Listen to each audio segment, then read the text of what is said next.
ॐ विश्वं दर्पणदृश्यमाननगरी तुल्यन्निजान्तर्गतं पश्यन्नात्मनि मायया बहिर्वोद्भूतं यथा निद्रया यस्साक्षात् कुरुते प्रबोधसमये स्वात्मानमेवाद्वयं तस्मै श्रीगुरुमूर्तये नमः इदं श्रीदक्षिणामूर्तये बीजस्यान्तरिवाङ्कुरो जगदिदं प्राङ्निर्विकल्पं पुनः मायाकल्पितदेशकालकलना वैचित्र्यचित्रीकृतं मायावीव विजृम्भयत्यपि महायोगी वयस्वेच्छया तस्मै श्रीगुरुमूर्तये नमः इदं श्रीदक्षिणामूर्तये तस्मै श्रीगुरुमूर्तये नमः इदं श्रीदक्षिणामूर्तये ॐ सहनाववतु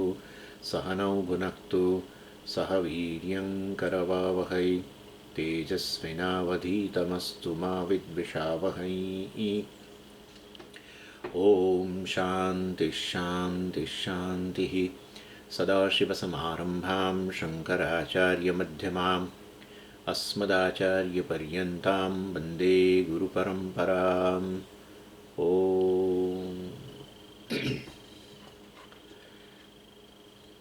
એટલે અહીંયા નિષ્કર્મ સિદ્ધિમાં સુરેશ્વરાચાર્યજી અત્યારે એક શાસ્ત્રવાદી જે છે એનું ખંડન કરે છે.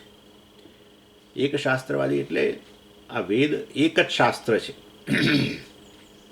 અને માટે એક જ શાસ્ત્ર હોવાને કારણે વેદમાં જે સાધનોનું વર્ણન કર્યું છે મોક્ષ પ્રાપ્તિ માટે એ બંને સાધનનું અનુષ્ઠાન કરવું જોઈએ.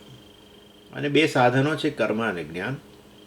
પૂર્વ વિભાગ વેદનો કર્મકાંડ એટલે કર્મનું નિરૂપણ કરે અને જ્ઞાનકાંડમાં જ્ઞાન એટલે બંને કર્મ અને જ્ઞાનનો સમુચ્ચય હોવો જોઈએ મોક્ષ માટે. અને એ રીતે જુઓ તો બીજી વસ્તુ પણ આમાં સિદ્ધ થાય છે. કર્મકાંડની અંદર જીવ અને ઈશ્વરનો ભેદ નેચરલી જીવાત્મા જે છે કર્મ કરે અને કર્મફળની અપેક્ષા છે અને ઈશ્વર કર્મફળદાતા છે એનો અનુગ્રહ પ્રાપ્ત કરવા માટે કે જેથી એને કર્મફળ પ્રાપ્ત થાય ઈચ્છિત એના માટે એ કરે કર્મ.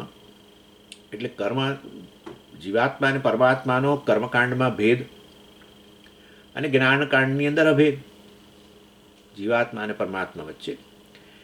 એટલે આ બંને વસ્તુઓ સત્ય છે. જીવાત્મા પરમાત્મા વચ્ચે ભેદ પણ છે અને જીવાત્મા પરમાત્મા વચ્ચે અભેદ પણ છે. બંને સત્ય અને ભેદાભેદવાદી કહેવાય. આપણું શું છે? જીવાત્મા પરમાત્મા વચ્ચેનો ભેદ સાચો નથી. એ અજ્ઞાનને કારણે ભેદ જણાય છે. અભેદ જ સાચો છે. એ આપણો સિદ્ધાંત. આ તો કહે છે કે ના, એવું નહીં. તમે એવું કહો એટલે તમે જ્ઞાનકાંડને પ્રાધાન્ય આપ્યું. કર્મકાંડમાં જે ભેદ બતાવ્યો છે જીવાત્મા અને પરમાત્મા વચ્ચે એને તમે જાણે કશો ગણકાર્યો જ નહીં. એટલે કે તમે કર્મકાંડનો જ આખો છેદ ઉડાવી દીધો. એટલે કે શાસ્ત્ર વેદનો છેદ ઉડાવી દીધો. એટલે એવું ના હોય. જીવાત્મા પરમાત્મા વચ્ચે ભેદ પણ આપણે સાચો માનવાનો અને અભેદ પણ સાચો માનવાનો. એટલે એ રીતે આ છેવટે વાસ્તવમાં પરમાત્મા કે મોક્ષની પ્રાપ્તિ માટે આ જ્ઞાન અને કર્મ બંનેનો સમુચ્ચય થવો જોઈએ. વૈદિક કર્મ પણ કરવા જોઈએ અને જ્ઞાન પણ પ્રાપ્ત કરવું જોઈએ.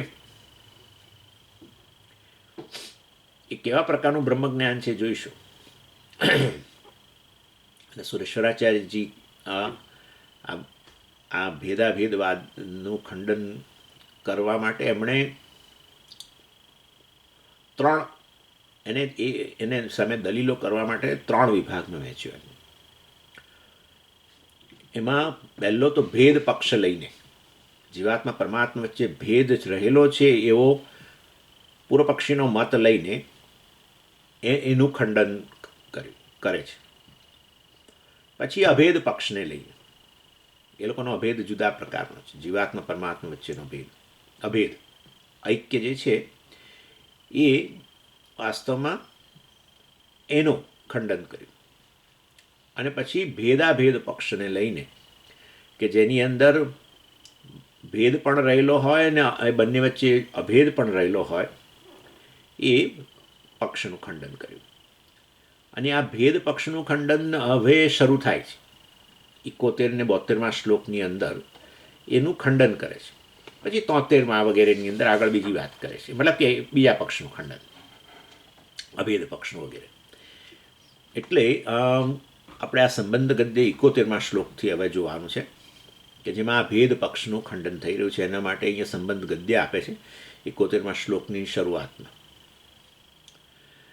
અનાત્મરૂપકેતુ બ્રહ્મણી ન કર્મ સાધન ભાવમ પ્રતિપદ્યતે નાપી જ્ઞાનમ કર્મ સમુચ્ચિતમ અસમુચ્ચિતમ વા યસ્માદ અન્યસ્ય સ્વતઃ એવ સાધકસ્ય બ્રહ્મણઃ અપી અન્યત્વમ સ્વતઃ એવ સિદ્ધમ તત્રૈવ અનાત્મરૂપકેતુ બ્રહ્મણી. આ બધી એક જણે કહ્યું કે સ્વામીજી આ ચર્ચાનો આમ ઉદ્દેશ શું? ચર્ચાનો ઉદ્દેશ આટલો જ છે કે તમારે જીવનમાં જે મેળવવું છે, તમારે નહીં, પ્રત્યેક મનુષ્યને, પણ ચાલો તમારે મુમુક્ષુ છો, તમે મોક્ષ પ્રાપ્ત કરવો છે, તો મારે મોક્ષ પ્રાપ્તિ માટે શું કરવું જોઈએ એની સ્પષ્ટતા હોવી જરૂરી છે. એ સ્પષ્ટતા સામાન્ય રીતે નથી હોતી, અને નથી હોતી એનોય વાંધો નહીં, પણ અનેક વાર આ સ્પષ્ટતા આપવાનો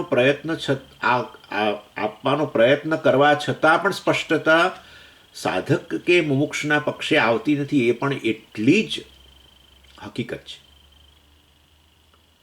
કેવી રીતે ખબર પડી તમને? આવું તમે અમારા મનમાં આવીને જોઈએ ના, એવું નહીં, પણ પ્રશ્ન જે પ્રમાણે કરવામાં આવે એના પરથી ખબર પડી જાય કે હજુ તો સાધનની જ સ્પષ્ટતા નથી. એટલે જો સાધનની સ્પષ્ટતા ન હોય તો સાધ્યની સ્પષ્ટતા નથી, નક્કી થઈ ગયું.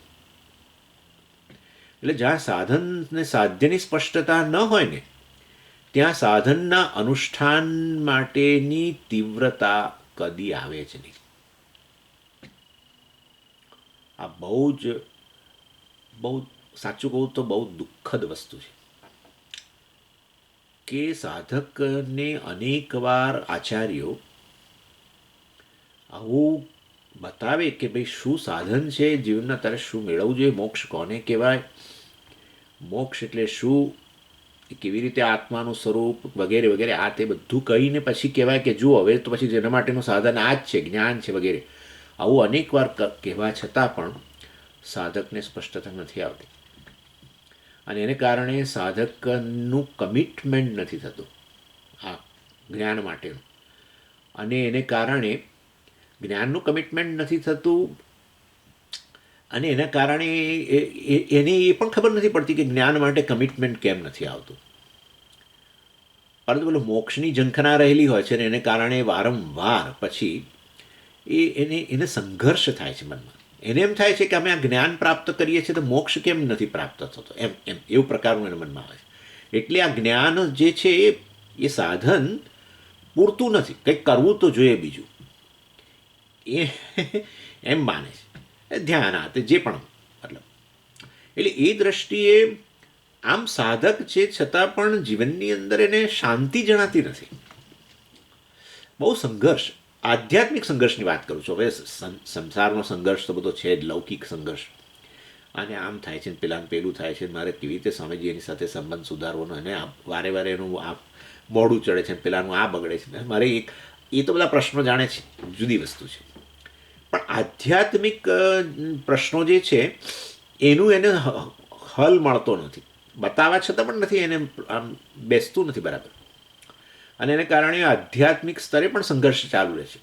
અને પછી ધીરે ધીરે વ્યક્તિ ધીરે ધીરે શાસ્ત્ર પ્રત્યેનું કમિટમેન્ટ વધવું જોઈએ, સ્પષ્ટતા, એને બદલે શાસ્ત્ર પ્રત્યેનું કમિટમેન્ટ ધીરે ધીરે ઘટતું જાય છે, કારણ કે એને લાગે છે કે આ અસરકારક નથી, મારે જીવનમાં જે મેળવવું છે આ મોક્ષ વગેરે, એને માટે આ અસરકારક તો નથી જ, શાસ્ત્ર અસરકારક નથી, અને આવું દૂર જવું એ મોટો અવરોધ.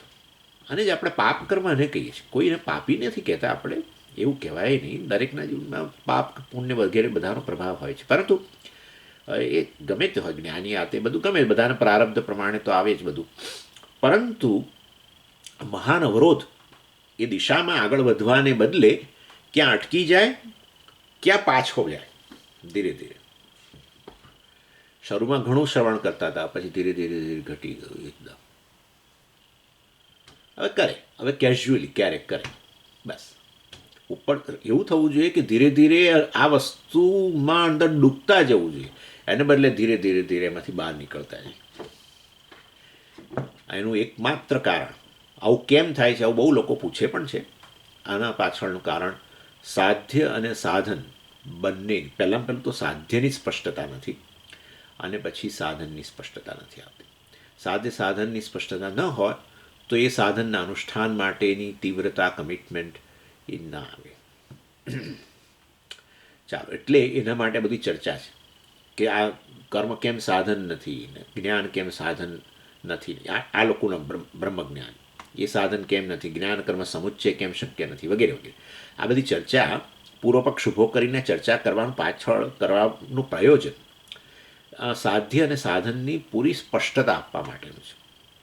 એટલે આવા સિદ્ધિ ગ્રંથોની અંદર પણ આ વસ્તુ ચર્ચાના એરણ પર આવે છે, એ બતાવે છે કે આ વસ્તુ સ્પષ્ટ નહીં થતી હોય જલ્દી. નહીં તો આમ તો સામાન્ય તત્વબોધમાં કહી દેવું જોઈએ સ્વામીજી, સાધ્ય સાધનની સ્પષ્ટતા વિશે તો વધારે તમારે ચર્ચા ન જ કરવાની હોય ને, પછી તો સાધનના અનુષ્ઠાન, જ્ઞાન કેવી રીતે મેળવવું, એમાં શું શું રહેલું છે એની વાત કરવી જોઈએ. શ્રવણ વગેરે વિશે કહેવું જોઈએ, ને આ આત્માનું સ્વરૂપ બતાવવું જોઈએ, ને એના માટે ષડલિંગ વિચાર કરવો જોઈએ, એ બધું કરવું જોઈએ. કારણ કે સાધનની તો સ્પષ્ટતા થઈ ગઈ છે, જ્ઞાન જ જોઈએ. જ્ઞાનમાં અંતર્ગત શ્રવણ મનન નિધિધ્યાસન છે, એની જ ચર્ચા કર્યા કરવી જોઈએ. પણ તમે જુઓ, આવા સિદ્ધિગ્રંથ એટલે એડવાન્સ ટેક્સ્ટ કહેવાય. બધા સિદ્ધિગ્રંથો, અદ્વૈત સિદ્ધિ હોય કે આ કે તે બધા, નિષ્ક્રમ્ય સિદ્ધિ પણ મેં તમને શરૂમાં કહ્યું હતું.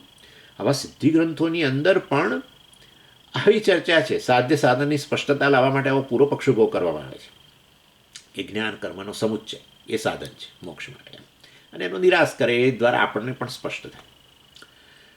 અનાત્મ રૂપકે તું બ્રહ્મણી, એટલે આ બ્રહ્મ જે અનાત્મ રૂપકે બ્રહ્મણી એટલે શું થયું? તમે જો કહો કે ભેદ પક્ષ છે ને, એટલે જીવ જે છે એના કરતાં બ્રહ્મ ભિન્ન છે, તો શું થાય? અનાત્મ રૂપકે બ્રહ્મ શું બની જાય? અનાત્મ બની જાય. કારણ કે હું જીવ, આત્મા, એટલે હું એટલે આત્મા એ તો બધાને ખબર જ છે. એનું ભલે આત્માનું સ્વરૂપ બ્રહ્મ વગેરે કદાચ એ નથી જાણતો, ચાલો, પણ હું એટલે આત્મા કહેવાય એટલી તો બધા જાણે. અને મારાથી જે અન્ય હોય એ બધું અનાત્મા હોય. તો પછી વાસ્તવમાં જો મારા અને બ્રહ્મ વચ્ચે ભેદ હોય, ઈશ્વર વચ્ચે ભેદ હોય, તો પછી હું તો આત્મા, તો પછી ઈશ્વર કે બ્રહ્મ શું થઈ ગયું? અનાત્મા બની ગયું, એમ કહેવાનો આશય છે. એટલે આવી રીતે બ્રહ્મ ભિન્ન હોય તો પછી અનાત્મ રૂપકે બ્રહ્મ જાણે કે અનાત્મ રૂપ બની ગયું. કર્મ સાધન ભાવમ ન પ્રતિપદ્યતે, તો પછી એવા કર્મ જે છે એ મોક્ષ માટેનું હવે વાસ્તવિક રીતે સાધન રહ્યું નહીં.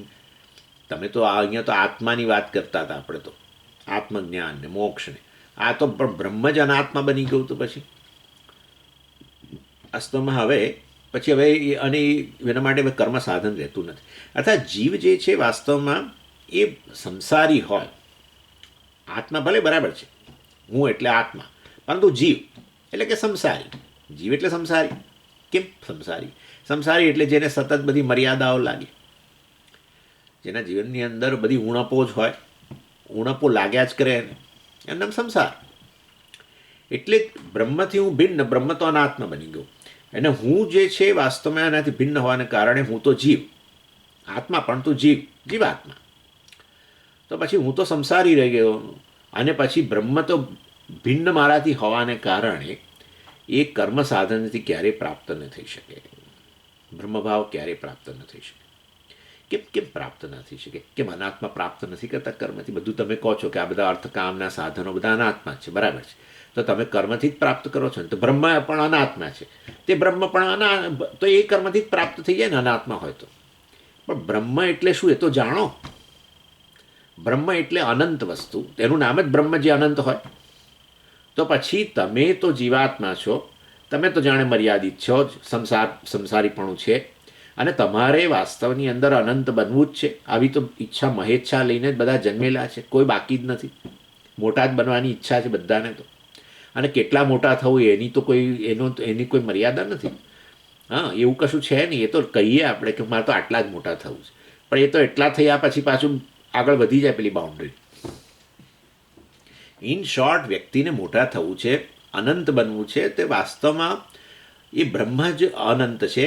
બ્રહ્મ મારાથી ભિન્ન હોય ને હું તો મર્યાદિત જ હોઉં, તો કર્મથી આ મર્યાદિત વસ્તુ કદી અમર્યાદિત બને નહીં. કર્મથી મર્યાદિત વસ્તુ મર્યાદિત ભાવ પ્રાપ્ત કરે. કારણ કે કર્મ જે સાધન છે પોતે જ મર્યાદિત છે. એટલે તમે મર્યાદાવાળા છો, જીવાત્મા છો, અને તમે કર્મ કરો જે બીજું મર્યાદિત સાધન છે એનું અનુષ્ઠાન કરીને જે કંઈ બનો, પ્રાપ્ત કરો, એ હંમેશા મર્યાદિત હોય. બ્રહ્મ તો ક્યારેય પ્રાપ્ત થઈ શકે જ નહીં. અનંત તો તમે ક્યારેય બની શકો જ નહીં. અને માટે સુરેશ્વરાચાર્યજી કહે છે કે આ ભેદ પક્ષની અંદર કર્મ જે છે એ ક્યારેય આ રીતે મોક્ષ, બ્રહ્મ પ્રાપ્તિ એટલે મોક્ષ, પણ બ્રહ્મ બની જ ના શકો. તમારાથી ભિન્ન છે અને અનંત છે. તો અનંત વસ્તુ વાસ્તવની અંદર તમે અનંત બની ન શકો. એટલે સુરેશ્વરાચાર્યજી તો ત્યાં સુધી કહે છે કે કર્મ જ નહીં, કોઈ પણ સાધનથી તમે મોક્ષ પ્રાપ્ત ન કરી શકો, બ્રહ્મભાવ પ્રાપ્ત ન કરી શકો. એટલે કર્મ સાધન ભાવમ ન પ્રતિપદ્યતે. એટલે કર્મ જે છે એ વાસ્તવમાં મોક્ષનું સાધન ન બની શકે. અને પણ તમે તો કહેતા હતા કર્મ નહીં, બીજા બધા સાધનો મોક્ષનું સાધન ન બને. હા, એ પછી હવે કહે છે ન જ્ઞાનમ અપી સાધન ભાવમ પ્રતિપદ્યતે. જ્ઞાન પણ તમને વાસ્તવમાં આ મોક્ષ પ્રાપ્તિનું સાધન ન બની શકે. કારણ કે તમે મૂળભૂત રીતે કોણ છો? ના, હું તો જીવાત્મા જ છું, સંસારી જ છું. તો પછી અને બ્રહ્મ મારાથી તો ભિન્ન જ છે. તો એવા સંજોગોમાં જ્ઞાન જે છે એ તો વાસ્તવમાં આ સંસારી ભાવને જ કન્ફર્મ, વધારે દ્રઢ કરે. અને માટે એ કદી તમને મોક્ષ પ્રાપ્ત ન કરાવી શકે. એટલે આચાર્ય આ જ્ઞાન જે છે ને એને બે વિભાગમાં વહેંચે છે. એક છે જ્ઞાન એવું કે જે કર્મ સાથેનું, કર્મ સહિતનું, અને બીજું કેવળ જ્ઞાન. એટલે કર્મ સમુચ્ચિતમ અસમુચ્ચિતમ જ્ઞાનમપી સાધન ભાવમ ન પ્રતિપદ્યતે, આ રીતે કહેવાનું. એટલે વાસ્તવની અંદર જ્ઞાનને કર્મ સાથે તમે સમુચ્ચય કરો, બધા રિચ્યુઅલ વૈદિક કર્મ, અથવા એનો સમુચ્ચય ન કરો તો પણ વાસ્તવમાં તમે આ મોક્ષ પ્રાપ્ત ન કરી શકો. આ સંસારી જીવ જે છે વાસ્તવની અંદર એ સંસારી જીવ જ રહેવાનો છે. કારણ કે એ તો હું તો મર્યાદિત જ છું. એટલે અને હું જે જીવ છું એ બ્રહ્મથી ભિન્ન જ છું. ત્યારે વાસ્તવની અંદર કોઈ પણ રીતે કર્મ નહીં, જ્ઞાનથી પણ તમે, કારણ કે તમારા વિશેનો અભિપ્રાય તો તમે એને સત્ય જ માનો છો કે હું તો જીવ જ છું. તો પછી હવે જ્ઞાન પ્રાપ્ત કરો, બ્રહ્મ વિષય જ્ઞાન પ્રાપ્ત કરો, પણ બ્રહ્મ તો તમારાથી ભિન્ન જ છે. એ જ જ્ઞાન તમારું પ્રાપ્ત રહેવાનું છે.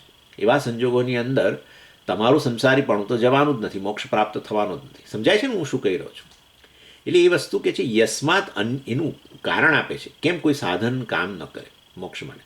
યસ્માત અન્યસ્ય સાધકસ્ય સ્વતઃ એવ. એટલે યસ્માત અન્યસ્ય સાધકસ્ય સ્વતઃ, એટલે વાસ્તવની અંદર આ સાધક છે, જીવ જે છે, મુમુક્ષુ જે છે, એના મનની અંદર આ વસ્તુ સ્પષ્ટ છે કે બ્રહ્મ તો મારાથી અન્ય જ છે, અને એ મારું સ્વરૂપ જીવ જ છે, સંસારી જ છું, મર્યાદિત જ છું. કારણ કે ભેદ પક્ષનું અત્યારે વાત ચાલી રહી છે. એટલે એવા સંજોગોની અંદર અને પછી કહે છે બ્રહ્મણ અન્યત્વમપી સત એવ સિદ્ધમ. એટલે બ્રહ્મનું અન્યપણું પણ આ સાધકથી એ સ્વરૂપથી જ છે. હું બ્રહ્મથી ભિન્ન છું એ પણ સત્ય છે, બ્રહ્મ મારાથી ભિન્ન છે એ પણ એટલું જ સત્ય છે.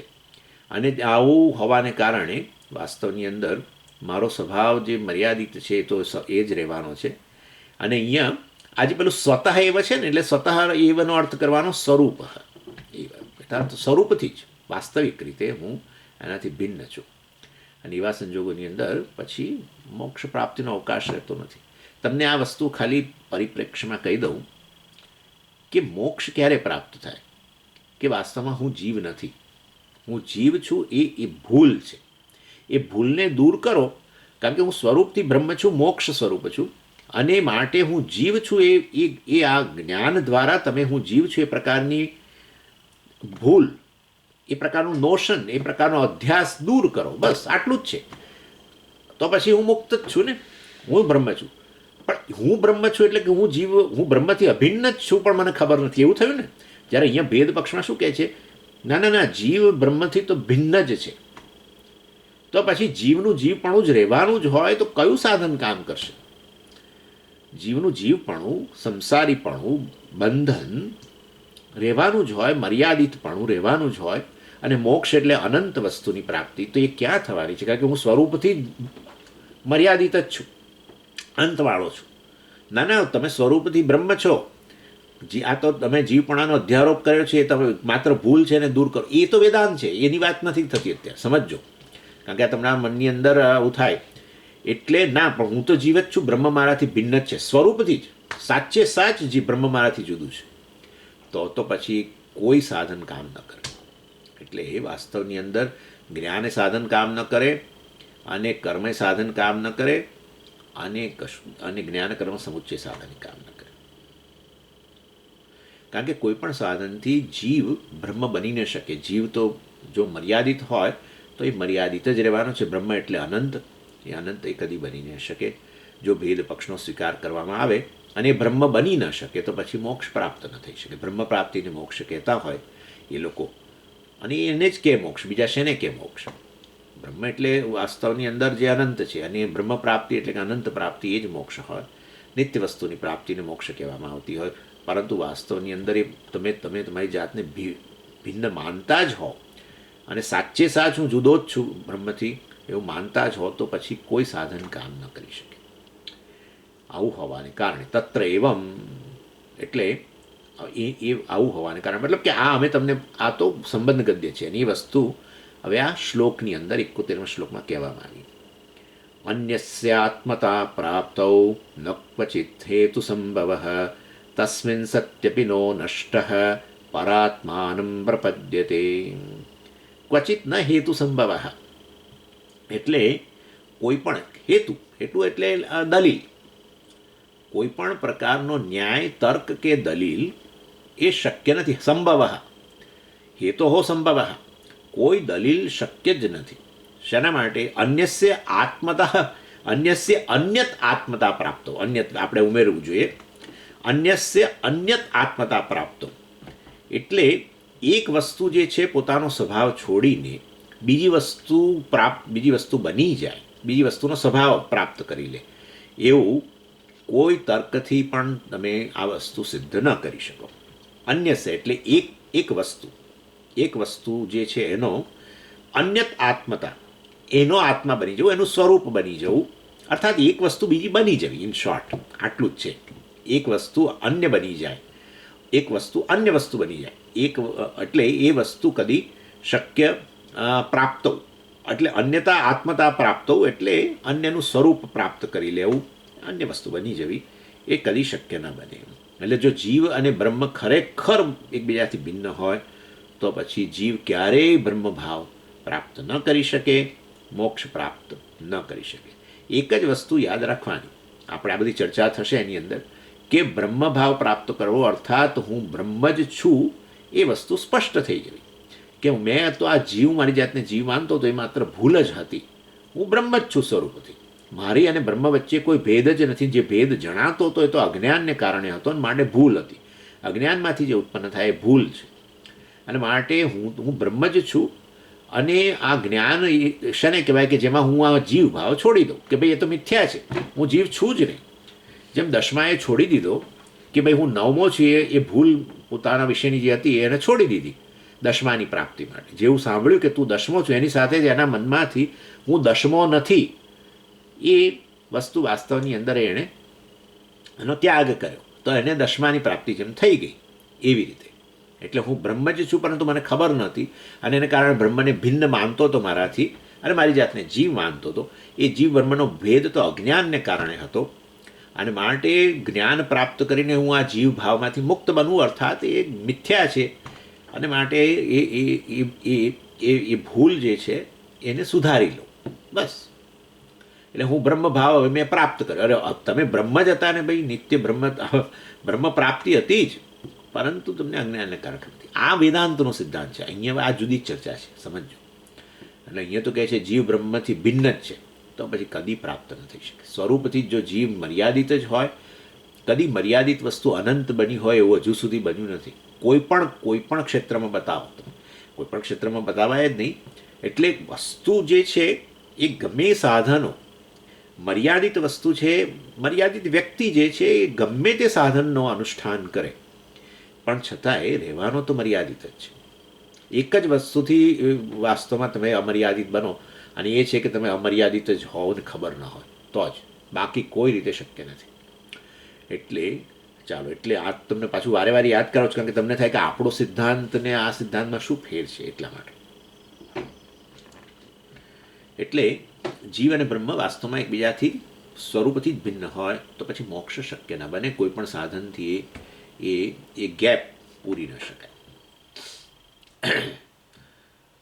સુરેશ્વરાચાર્યજી અહીંયા પહેલાં એક બીજો પ્રશ્ન કરે છે કે જો જીવ બ્રહ્મ બનતો હોય તો, એટલે આ વસ્તુને જરા વધારે દલીલ કરીને સમજાવે છે, સ્પષ્ટ કરે છે કે જીવ દાખલા તરીકે બ્રહ્મ બનતો હોય તો એ જીવ ભાવ રાખીને બ્રહ્મ બને છે કે જીવ ભાવને ડ્રોપ કરીને બને છે, જીવ ભાવને નો ત્યાગ કરીને બ્રહ્મ બને છે. અને પછી સમજાવે છે કે આપણે ચાલો પહેલી શક્યતા જોઈએ કે જે જીવ બ્રહ્મ બને છે એના માટે આપણે પહેલી શક્યતા જોઈએ કે જીવ ભાવ રાખીને બ્રહ્મ ભાવ પ્રાપ્ત કરે છે. જો હવે જીવ જે છે એ જીવ ભાવ રાખીને બ્રહ્મ બનતો હોય એ વાસ્તવની અંદર કદી શક્ય જ નથી. કારણ કે જીવ ભાવ એટલે મર્યાદિત ભાવ, મર્યાદા, અને બ્રહ્મ ભાવ એટલે અનંત ભાવ. હું મર્યાદિત છું એ પ્રકારનો ખ્યાલ ચાલુ રાખીને જ હું અનંત છું એ વસ્તુ કેવી રીતે શક્ય બને? અને માટે જીવ જે છે પોતે જીવભાવ રાખીને જ બ્રહ્મભાવ પ્રાપ્ત કરે એ વાસ્તવની અંદર શક્ય નથી. અને હાઇપોથેટિકલી આપણે કહીએ ને આમ કે ચાલો એક ક્ષણ માટે માની લઈએ તો પણ વાસ્તવની અંદર કે ચાલો જીવ જે છે પોતાનો જીવભાવ રાખીને બ્રહ્મભાવ પ્રાપ્ત કરે છે. માનો કઈ તમારે માનવામાં શું જાય? આ ચાલો માની લઈએ તો પણ વાસ્તવની અંદર આ પ્રકારનો જે બદલાવ જે છે એ કોઈ રીતે મોક્ષ માટે ઉપયોગી નથી. કારણ કે જીવ જે છે એ તો જીવભાવ તો છોડતો જ નથી. એટલે વાસ્તવની અંદર જીવનું સંસારીપણું ચાલુ જ રહેતું હોય તો પછી જીવ જે છે એ ક્યારેય બ્રહ્મભાવ પ્રાપ્ત ન કરી શકે. એટલે તમે હાઇપોથેટિકલી કહ્યું, વાત બરાબર છે કે જીવભાવ ચાલુ રાખીને બ્રહ્મભાવ પ્રાપ્ત કરી લે. અરે પણ જીવ એટલે હું આત્મા. હવે એ હું જીવ છું કે હું મર્યાદિત છું એ પ્રકારનો ભાવ રહ્યો જ હોય અને છતાંય બ્રહ્મભાવ કેવી રીતે આવી શકે? તમે કહો છો હાઇપોથેટિકલી માની લો, એ માની લઈએ તો પણ આ જીવ જે છે પોતાનો જીવભાવ ન છોડે, મર્યાદાપણું ન છોડે તો કેવી રીતે બ્રહ્મભાવ પ્રાપ્ત કરવાનો? છું અનંત છું એ કેવી રીતે, અમર્યાદિત છું એ કેવી રીતે બનવાનું છે? અને માટે એ તો શક્ય જ નથી. સારું, જીવભાવ રાખીને બ્રહ્મભાવ ના પ્રાપ્ત કરે, ચાલો માની લઈએ. પણ બીજી શક્યતા કે આ જીવ જે છે એ બ્રહ્મ બની શકે પોતાનો જીવભાવ છોડી દે તો. આચાર્ય કહે છે કે જીવભાવ છોડી દે તો, અને એટલે જીવનો જીવભાવ સાચો છે એ એને છોડી દેવો પડે અને પછી એણે બ્રહ્મભાવ પ્રાપ્ત કરવો પડે નેચરલી. કારણ કે મિથ્યા નથી. મિથ્યા તો હોય તો મતલબ ભૂલ છે, તો જ્ઞાનથી જીવભાવ છૂટી જાય. હા, એટલે જીવ તો વાસ્તવમાં જીવ જ છે અને બ્રહ્મ છે, ભેદ તો છે જ, પરંતુ જીવભાવ છોડી દે છે માની લો, અને પછી બ્રહ્મભાવ પ્રાપ્ત કરી શકે. જીવ સાચે જીવાત્મા જ હોય તો જીવભાવ છોડવો એટલે પોતાનો નાશ થઈ જવો. હા, સ્વરૂપથી જીવાત્મા મતલબ કે મર્યાદિત જ હોય તો પોતાનું સ્વરૂપ જ છોડી દેવું તો પછી વસ્તુ રહી કેવી રીતે? દાખલા તરીકે અગ્નિ પોતાનું સ્વરૂપ જ છોડી દીધું, ઉષ્ણતા જ છોડી દીધી, હવે અગ્નિ રહ્યો ક્યાં? પણ વસ્તુનું સ્વરૂપ જવું એટલે કે વસ્તુ જવી. હા, વસ્તુ પોતાનું સ્વરૂપ છોડે કારણ કે એ જ એનો આત્મા છે, એ એનો સાર છે, એ જ એનું સત્ય છે, એ જ છૂટી જાય તો પછી વસ્તુ જ ન રહે. એટલે જીવ છે પોતાનું જીવપણું છોડી દે. આ ચર્ચા ભાઈ નૈષ્કર્મ્ય સિદ્ધિની આ ચર્ચા છે. કેટલાક લોકોને થતું છે આ શું સ્વામીજી, પરંતુ આ જે છે તે છે. એટલે જીવ જે છે વાસ્તવમાં જીવાત્માપણું છોડી દે, સ્વરૂપથી છે જીવ જ, પરંતુ એ છોડી દે ને પછી બ્રહ્મભાવ પ્રાપ્ત કરે, પણ કોણ પ્રાપ્ત કરનારો રહેવો જોઈએ પણ. એટલે વાસ્તવની અંદર જીવ જ ન રહ્યો તો પછી એવા કોણ બ્રહ્મભાવને ક્લેમ કરવા માટે ત્યાં હાજર છે? માટે બીજો ઓપ્શન પણ શક્ય નથી. ફરી પાછું યાદ કરાવું વેદાંતને, હું જીવ છું એ એકમાત્ર ભૂલ છે, એ તમે છોડી શકો. હું જીવ છું જ નહીં. હવે સમજાયું. મોક્ષ એટલે શું? હું જીવ છું જ નહીં, જીવ હતો નહીં, જીવ રહેવાનો નથી. આનું નામ મોક્ષ છે. હા, હું ક્યારેય જીવ હતો જ નહીં, હું જીવ છું જ નહીં, અને હું જીવ બનવાનો નથી. આની અર્થાત જીવાત્માપણું તો મેં ખોટું મારા વિશે માની લીધેલું મિથ્યા વસ્તુ છે. અહીંયા તો કહે છે ના, સત્ય જીવનું જીવપણું તો સત્ય જ, બ્રહ્મથી ભિન્ન. બ્રહ્મ બ્રહ્મ, જીવ જીવ. પછી એક માની લો કે જીવાત્મા પોતાનું જીવપણું છોડી દે અને પછી બ્રહ્મભાવ પ્રાપ્ત કરે, પણ જીવાત્માનું જીવપણું સાચું હોય, સ્વરૂપથી જ એ પોતાનું જીવ માનતો જ હોય, સ્વરૂપથી જ જીવ હોય, તો પછી એ સ્વરૂપ જ છોડી દેવું તો અર્થાત વસ્તુ જ રહેવાની નથી. અને માટે બ્રહ્મભાવ પ્રાપ્ત કરનારો જ ન રહ્યો કોઈ ત્યાં. સમજાય છે ને આ વસ્તુ? અને માટે જીવ ક્યારેય બ્રહ્મ બની શકે નહીં. બરાબર?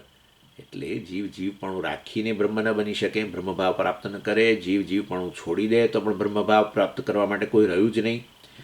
અને માટે વાસ્તવની અંદર આ ભેદ પક્ષની અંદર અમે આ વસ્તુ સ્વીકારી શકતા નથી. અદ્વૈતની અંદર તો આપણે જાણીએ છીએ કે જીવાત્મા કદી બ્રહ્મ બનતો જ નથી. પહેલી વસ્તુ, જીવાત્મા બ્રહ્મ બને આ વસ્તુ જ ખોટી. જીવાત્મા બ્રહ્મ બને જ નહીં. અમે એ સ્વીકારતા જ નથી આપણે તો, કારણ કે બ્રહ્મભાવ તો ઓલરેડી છે જ. હા, અથવા બ્રહ્મ છું ઇન શોર્ટ. એટલે વાસ્તવની અંદર હું તો ઓલરેડી બ્રહ્મ છું, એટલે બ્રહ્મભાવ પ્રાપ્ત કરવાની જરૂર નથી. આ જીવાત્મા પણ જે લાદી દીધું છે મેં મારા ઉપર, એને દૂર કરવાનું છે. અજ્ઞાનને કારણે વાસ્તવમાં હું આ જાતને જીવ માનું છું. મારે તો ખાલી આ જીવાત્મા ભાવ છોડી દઉં. મિથ્યા હોવાને કારણે છૂટી શકે. મિથ્યા વસ્તુ જ છૂટે, સત્ય વસ્તુ ક્યાંથી છૂટે? સત્ય વસ્તુ છૂટે જ નહીં. એટલે તો પેલું ના પાડીએ આપણે કે જીવાત્મા પોતાનું જીવપણું છોડી દઈને પછી બ્રહ્મભાવ પ્રાપ્ત કરે, સ્વરૂપથી જીવ હોય તો પણ એ શક્ય જ ન બને. ચાલો. અને આદિ શંકરાચાર્યજી આ બૃહદારણ્યક ઉપનિષદની અંદર ભાષ્યની અંદર આ વસ્તુ બહુ સ્પેસિફિકલી મેન્શન કરી કે જીવે ક્યારેય બ્રહ્મ બનવાનું ખરેખર છે જ નહીં. એ બ્રહ્મ જ છે. અને એણે આ વિપરીત ભાવના જે છે, પોતાના વિશેનો વિપરીત ખ્યાલ અજ્ઞાનમાંથી ઉત્પન્ન થયેલો, એને છોડી દેવો. મિથ્યા જાણવું, છોડી દેવું અર્થાત એ મિથ્યા છે જાણવું. હા, આ પાછું આ છોડી દેવું એક જબરજસ્ત પાછું મુશ્કેલી ઊભી કરશે. છોડી દેવો જીવાત્મા પણ મિથ્યા છે માટે મિથ્યાપણું જ જીવાત્મા જે છે મિથ્યા. જેમ તમે સર્પ જે માનવાનું છોડી દીધું, આવો આ તો મિથ્યા છે, સર્પનો ત્યાગ કર્યો અર્થાત સર્પ મિથ્યા છે જાણ્યું. That's it. બીજું કશું નથી એમાં. સર્પનો ત્યાગ કેવી રીતે થાય? સર્પ મિથ્યા છે, દેટ્સ ઇટ. રજ્જુ સત્ય છે, દેટ્સ ઇટ. શું દેટ્સ ઇટ? હવે બહુ અઘરું પડે છે. એથી બરાબર છે, પરંતુ વાસ્તવની અંદર શું દેટ્સ ઇટ કર્યા કરો છો એમ કે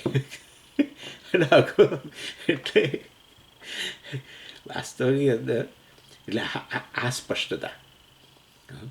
સ્વામીજી,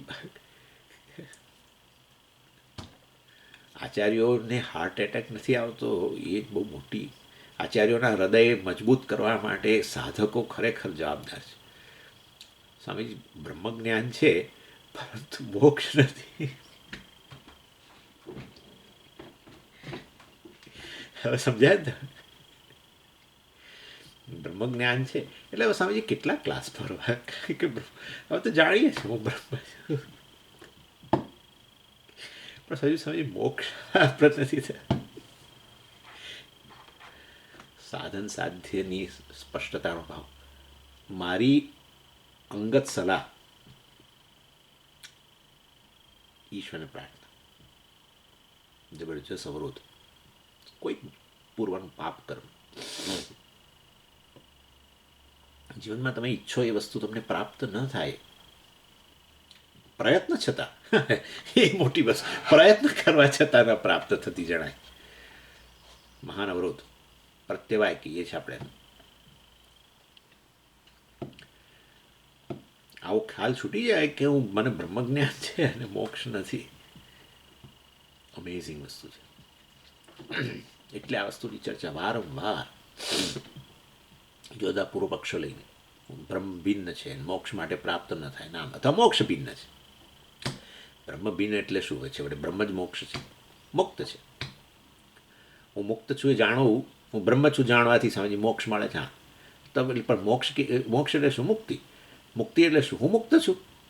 હું મુક્ત છું એનો અર્થ શું? હું બ્રહ્મ છું, બ્રહ્મ મુક્ત છે, આટલું છે.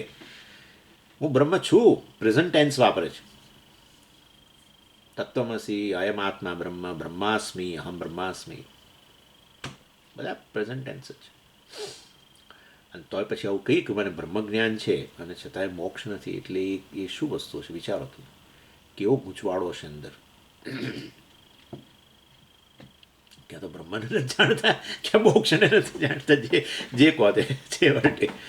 એનીવે, અને આ દલીલ રેમ્પન્ટ છે સાધકોની અંદર. આ દલીલ 30 વર્ષના, 35 વર્ષના, તમે બ્રહ્મસૂત્ર ભણી લીધું છે, પેલું ભણી લીધું છે, ભાષ્ય ભણી લીધું છે, ભગવદ્ ગીતાનો ભાષ્ય સહિત અભ્યાસ કર્યો છે, બધા 10 ઉપનિષદ ભણી લીધા છે, આમ ને તેમ ને. ખાલી એક નવો અહંકાર ઉત્પન્ન થાય છે એની અંદર, આધ્યાત્મિક અહંકાર કહેવાય છે ને, સ્પિરિચ્યુઅલ ઈગો, કે અમે એડવાન્સ સાધક છીએ. તમે બધા તત્વબોધના સાધકો છો, આ બધા ભક્તિ કરનારા એ બધા તો એના કરતાં એ નીચલા સ્તરના છે. અમે એડવાન્સ સાધક છીએ, એનાથી અન્ય કશું વિશેષ આવતું નથી. કદાચ 2-4 વાક્યો તમે બ્રહ્મજ્ઞાન વિશે બોલી શકો, બોલી શકો. અધ્યારોપ અપવાદ પ્રક્રિયા સમજ, હું હમણાં પ્રવચન આપી શકો જરૂર, પણ એ અપવાદ કરી જ ન શક્યા હોય. અધ્યારોપ અપવાદ કર્યા પછી અપવાદ પોતાના મનમાં જ ન થયો હોય તો એનાથી મોટી આ માયા શું છે બીજી? અપવાદ, અધ્યારોપ, આ જીવત્વ એ અધ્યારોપ છે, એનો અપવાદ એ જ જ્ઞાન છે, હું બ્રહ્મ આમ ને તેમ. મનમાં આ બધું બોલીને પછી પોતાને જીવ માનીને બેસી જાય શાંતિથી પાછા ક્લાસની અંદર. તસ્મિન સતી એટલે કે આ તસ્મિન સતી એટલે શું? એટલે કે આ જીવભાવ ચાલુ રાખીને, અથવા તો નષ્ટ આપી, જીવભાવ છોડી દઈને, સાચો જીવભાવ છોડી દઈને, પરાત્માનું ન પ્રપદ્યતે, જીવ ક્યારે પરાત્મા એટલે કે બ્રહ્મ ન બની શકે. અહીંયા પ્રપદ્યતે અર્થાત પ્રાપ્ત કરવું. જીવ ક્યારેય બ્રહ્મભાવ પ્રાપ્ત ન કરી શકે. અને માટે જીવ અને બ્રહ્મ જો જુદા જુદા હોય તો પછી મોક્ષ માટેનો જે પણ કર્મ, મોક્ષ માટેનું જે પણ સાધનનું અનુષ્ઠાન વગેરે જે છે એ ફ્યુટાઇલ એક્સરસાઇઝ બની જાય, મતલબ એ નિષ્ફળ બની જાય છે, કારણ કે મોક્ષ પ્રાપ્ત જ નહીં થાય. એવું છે. આ વસ્તુ અહીં કહેવામાં આવી. હવે પછી 72મા શ્લોકની અંદરના સંબંધ ગદ્યમાં કહે છે, અપરસ્મિન તુ પક્ષે વિધિ. અપરસ્મિન પક્ષે, હવે બીજો પક્ષ, અપર, અપર એટલે બીજો. અપરસ્મિન પક્ષે, અપરસ્મિન એ સપ્તમી વિભક્તિ અપર શબ્દની, સર્વનામ છે, સર્વસ્મિન વગેરે. અપરસ્મિન પક્ષે એટલે બીજા પક્ષમાં પણ, એટલે કે આપણે પહેલાં ભેદ પક્ષની ચર્ચા કરી, હવે એના કરતાં બીજા પક્ષની અંદર પણ વાસ્તવની અંદર અમે તમને બતાવીએ કે એમાં પણ મોક્ષ શક્ય નથી વગેરે. હવે અહીંયા આમ તો અભેદ પક્ષ વગેરે લેવો જોઈએ, પરંતુ અહીંયા અપરસ્મિન પક્ષેની અંદર ભેદ પક્ષ જ ચાલુ રાખીને બીજા પ્રકારની વસ્તુની વાત, બીજી વાત કરે છે. અને એમાં એવું કહે છે કે શાસ્ત્રની અંદર, ચાલો હવે તમે કહ્યું કે કર્મથી તો ન મળે, બરાબર છે, હવે સમજી ગયા અમે. જીવન બ્રહ્મ જો તદ્દન ભિન્ન હોય તો વાસ્તવની અંદર કર્મ જે છે એ સાધન ન બની શકે, એ સમજી ગયા અમે. પરંતુ અમે એક સાધન તમને બતાવી છે કે જે જીવ અને બ્રહ્મ ખરેખર જુદા જુદા હોય તો એ એક બની જાય. જીવાત્મા બ્રહ્મભાવ, પરમાત્મા ભાવ પ્રાપ્ત કરી લે, મોક્ષ પ્રાપ્ત કરી લે. કયું સાધન? એટલે કે ઉપાસના, એટલે અભેદ ઉપાસના. એટલે જીવ જે છે આવી અભેદ ઉપાસના કરે કે હું બ્રહ્મ છું, હું બ્રહ્મ છું, હું બ્રહ્મ છું, હું બ્રહ્મ છું. સ્વરૂપથી જીવ જ, પરંતુ અને બ્રહ્મ એનાથી ભિન્ન, પરંતુ હું બ્રહ્મ છું, હું બ્રહ્મ છું, હું બ્રહ્મ છું એ પ્રકારની અભેદ ઉપાસના કરે તો એ જીવાત્મા બ્રહ્મ બની જાય એમ કે છે. અને એના માટે ઘણીવાર એ લોકો કહે છે કે જુઓ, ભગવાને 6ઠ્ઠા અધ્યાયની અંદર આ વસ્તુ કહી છે કે તમે આવી અભેદ ઉપાસના કરો ને. 6ઠ્ઠો અધ્યાય ધ્યાન યોગ છે ને, તો કે હા ધ્યાન યોગ છે ને, તો કે એની અંદર જ ધ્યાન બતાવ્યું છે કે આવું હું પરમાત્મા છું, પરમાત્મા છું, બ્રહ્મ છું, બ્રહ્મ છું, બ્રહ્મ છું, એમ તો એ જીવાત્મા સાચે સાચ આમ પરિણામ પામી જાય બ્રહ્મની અંદર, બ્રહ્મભાવ પ્રાપ્ત થઈ જાય, મોક્ષ પ્રાપ્ત થઈ જાય. કયો શ્લોક છે? એટલે કે છે કે જુઓ, યમ યમ વાપી સ્મરન ભાવમ ત્યજત્યંતે કલેવરમ તમ તમે વૈતિ કૌંતેય સદા તદ્ભાવ ભાવિત. એટલે કે હે ભગવાને કહ્યું, હે અર્જુન, કે વ્યક્તિ જે પણ પ્રકારનો આવું ઉપાસના, જે પ્રકારનો અભેદ ઉપાસના કરતાં કરતાં આ શરીર છોડે છે, તો એટલે મૃત્યુકાળ સુધી, મૃત્યુકાળે તમે જે વસ્તુનું ચિંતન ત્યારે જ કરી શકો કે જ્યારે એના પૂર્વમાં તમે અનેક વર્ષો સુધી કર્યું હોય તો એ જ વસ્તુ આવે મનમાં, એને જ ભાવ કહેવાય. એટલે વ્યક્તિ જો ઘણા વર્ષો સુધી આ રીતે અભેદ ઉપાસના કરી હોય તો મરણકાળે પણ એના મનની અંદર એ જ ચાલતું હોય કે હું બ્રહ્મ છું, હું બ્રહ્મ છું. અને તો પછી વાસ્તવની અંદર એ શરીર છૂટી ગયા પછી એ બ્રહ્મભાવ પ્રાપ્ત કરી લે.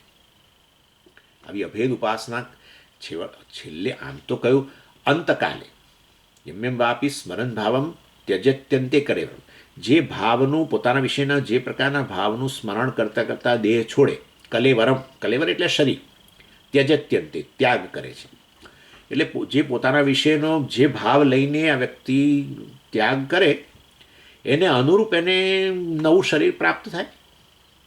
એટલે આ વ્યક્તિ તો વર્ષોથી અભેદ ઉપાસના કરે છે, હું બ્રહ્મ છું, હું બ્રહ્મ છું, હું બ્રહ્મ છું, હું બ્રહ્મ છું, તો અંતકાળે પણ એના મનમાં તો એ જ ચાલવાનું છે કે હું બ્રહ્મ છું, હું બ્રહ્મ છું. બસ તો પછી એ શરીર છૂટ્યા પછી એ વાસ્તવમાં જીવ શું બની જશે? બ્રહ્મ બની જશે. કેવું સરળ છે.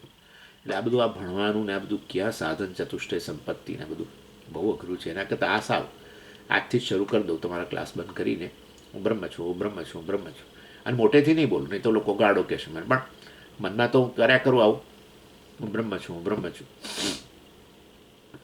બહુ સુંદર ઉપાસના છે આમ તો. ખરેખર અભેદ ઉપાસના તો બહુ સરસ અદ્ભુત વસ્તુ છે. અભેદ ઉપાસના તો બધી બહુ આપણે શાસ્ત્રમાંય બહુ બતાવી છે. પરંતુ એનાથી બ્રહ્મભાવ કે મોક્ષ મળે એ વસ્તુ સાચી છે કે નહીં? ના, એ સાચું છે. હે તો તમે તમે તમે બોલો છો આ બધું? આવી અભેદ ઉપાસના કરીને મોક્ષ બ્રહ્મભાવ પ્રાપ્ત થઈ જાય, મોક્ષ પ્રાપ્ત? હા હા હા. તો તમે આ તમને તમારા પર વિશ્વાસ કેટલો હોય અમને? રોજ આખો દિવસ જ્ઞાન જ્ઞાન જ્ઞાન, હવે કહો છો ધ્યાન ધ્યાન ધ્યાન. આ તમામ ઠેકાણું જ નથી. આ એક વેદાંતિઓમાં બધા અવાજ એક સરખા જ છે બધા. ભાઈ આપણે પેલો ક્રમમુક્તિની ચર્ચા કરીએ છીએ ને, અને આ ક્રમમુક્તિ વાતમાં અદ્વૈતીઓ પણ આ વસ્તુ સ્વીકારે છે કે આ જીવાત્મા જે છે એ ઉપાસના દ્વારા બ્રહ્મભાવ પ્રાપ્ત કરે છે. એની અંદર આપણે શાસ્ત્ર પણ વાત કરે છે અને આપણે સ્વીકારીએ છીએ. શાસ્ત્ર કે એટલે આપણે સ્વીકારીએ છીએ. અને એની અંદર આપણે એવું નથી કહેતા કે એ અભેદ ધ્યાનથી મોક્ષ મળે છે. આપણે જરા હા એટલે કહીએ છીએ અભેદ ધ્યાનથી સીધો મોક્ષ પ્રાપ્ત નથી થતો. એ અભેદ ધ્યાન કરતાં કરતાં એનું શરીર છૂટ્યું એટલે હવે એ જીવાત્મા જે છે એ બ્રહ્મલોકમાં જાય છે. આવી અભેદ ઉપાસનાના પરિણામે કર્મ વગેરેથી સ્વર્ગલોક પ્રાપ્ત થાય, ઉપાસના જે છે એનાથી બ્રહ્મલોક પ્રાપ્ત થાય છે. એ તો શાસ્ત્ર કે છે, એમાં આપણું કશું ચાલે નહીં. મનુષ્યનું શું ચાલે આ બધી વસ્તુની અંદર?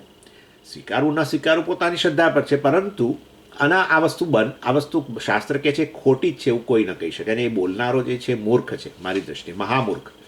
આપણને એમ કે આવું માનનારો મૂર્ખ છે કે આવો બ્રહ્મલોક પ્રાપ્ત કરે. ના ના ના, આવું છે જ નહીં, આવું થાય જ નહીં. બ્રહ્મલોક નામની વસ્તુ નથી ને આવી ઉપાસના કરે એને બ્રહ્મલોકે ન મળે ને આવીને આ બધી વસ્તુઓ હંબગ છે. આવું બોલનારો મહામૂર્ખ છે. કારણ કેમ કેમ કેમ આવો નિર્ણય એણે કેવી રીતે કર્યો કે આ વસ્તુ ખોટી છે? નિર્ણય છે ને એનો, આ બધું ખોટું છે વેદમાં કહેલી વસ્તુ, એનો નિર્ણય છે. શેનાથી કર્યો? બુદ્ધિથી કર્યો. તો એની બુદ્ધિથી જે નિર્ણયો એણે ભૂતકાળમાં કરેલા છે એના એ જ નિર્ણયો એનાથી તદ્દન વિરુદ્ધ નિર્ણયો હવે એ કરે છે. દાખલા તરીકે મેં તમારા વિશે એક નિર્ણય કર્યો કે તમે તો આવા છો.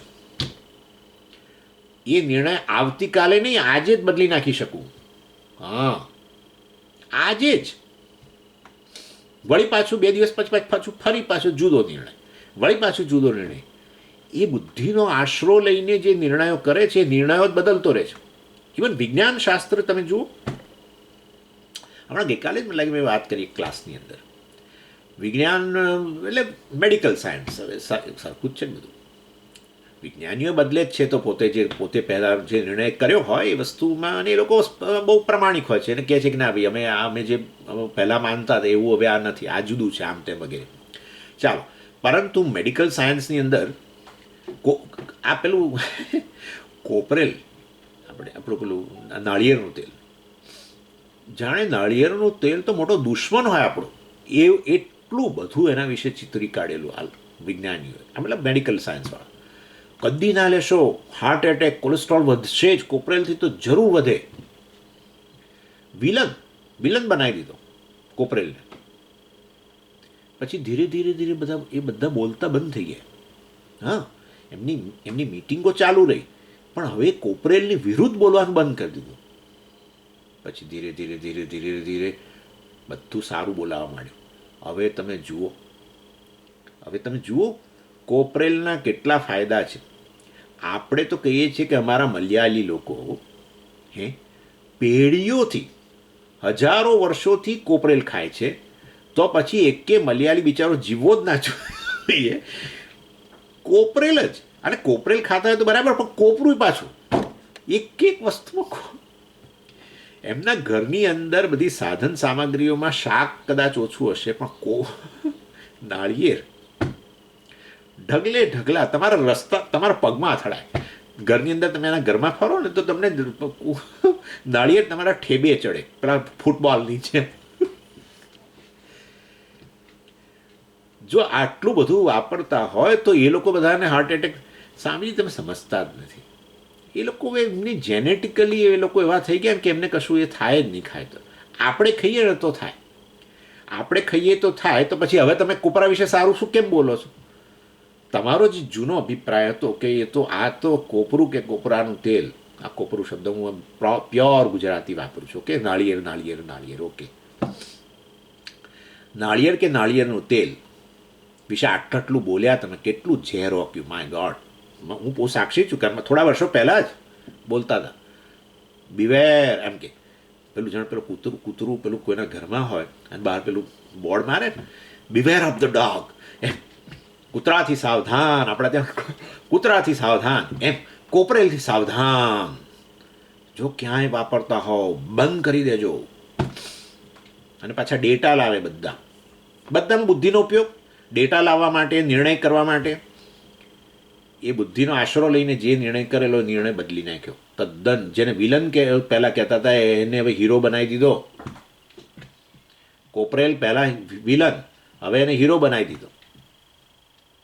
કેટલા ફાયદા તમે જુઓ તો સોશિયલ મીડિયા ઉપર કોપરેલ વિશેના ફાયદા ઢગલા બંધ. એવી બુદ્ધિ છે તમારી કે જેમાં તમે જે નિર્ણય કરો છો એ તમે જ બદલી નાખો છો. એવી બુદ્ધિનો આશ્રય લઈને તમે કહો કે આવું બ્રહ્મલોક નામની કોઈ વસ્તુ જ નથી, મારો નિર્ણય છે, એને કોણ ગણકારે? એટલે હું કહું છું એ મહામૂર્ખ છે, એ મહામૂર્ખ છે. વૈદિકો પાસે રસ્તા છે, આપણે બધું ઘણું બોલી શકીએ એમ છે.